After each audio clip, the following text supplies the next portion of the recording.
I was born in a city called Alexandria, which is in the center of Ukraine, Kirovohrad Oblast. I lived there for the first 5 years of my life, and then my family and I decided to move to Kyiv, the capital, where I lived most of my life. My family is very adventurous. We would travel around Europe and Middle East. We saw some breathtaking spots around the world. I was really interested in literature. I would read and write a lot. I had a big bookshelf in my room with Harry Potter books, which I would read in the night under the blanket, which would get me into trouble sometimes because I would realize that I need to stop once my mom's alarm would ring to get up to go get ready for school and work.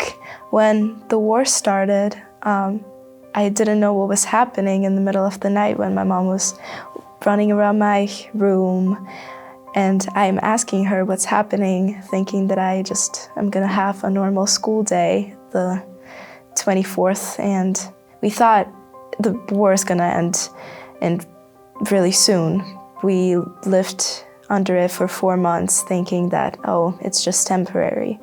But we realized that there's something to be done about it when we saw some missiles fly right over the house we were staying at, and my parents just could not take us living in there anymore. It was a hard decision to make because my dad is still in Ukraine. He had to let us go without him, and I miss him dearly. My mom misses him. On the trip, it was just my mom, my little dog, whose name is Bambi, and me. And we first took a train to Poland where we had to stay for 5 days or so. And there was the flight to the United States, 2 actually, one from Poland to Amsterdam, which took only 2 hours. But it was quite challenging because my dog has never taken an airplane before. But we arrived here safely, and we were met with warm embrace of my grandmother and my grandfather-in-law, which I haven't seen in 14 years. The first day in Minnesota, I slept through because I was sick after the flight, and there's a time difference that I'm not used to.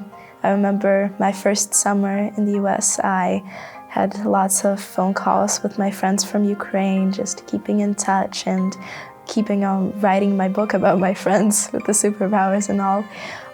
When I came to school, it was the biggest challenge, I think, because there's lots of peers that speak a different language, that have a different culture, different story of their life. And of course, they were really curious about my story because I'm a refugee from Ukraine, and they were wondering about my past, what I've gone through. My mom came to the United States with no knowledge of English whatsoever, so she came up to me at some point and said it would be easier for all Americans to learn Ukrainian rather than for me to learn English. So I took it as a challenge. I started a Ukrainian language club at my school, and I gathered people around that were interested in learning about my culture and my language.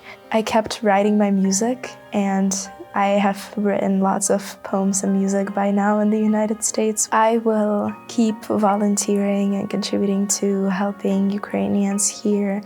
I want to maybe become a lawyer now, so I'm really interested in learning about law here and helping people in different fields. I will keep introducing people here to Ukrainian culture and language because I know that it is important for others to find out about it. It's so rich and full of traditions that people would be interested in learning about, and it is important that they know about it because it's part of an identity of so many people that are coming to Minnesota seeking safety and living their lives.